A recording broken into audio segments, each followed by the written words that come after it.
کیا انہوں نے نہیں سمجھا کہ جس اللہ نے آسمانوں اور زمین کو پیدا کیا اور وہ ان کے پیدا کرنے سے تھکا نہیں، وہ اس بات پر بھی قادر ہے کہ مردوں کو زندہ کر دے؟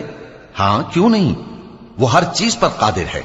اور جس روز انکار کرنے والے آگ کے سامنے کیے جائیں گے تو ان سے پوچھا جائے گا کیا یہ حق نہیں ہے؟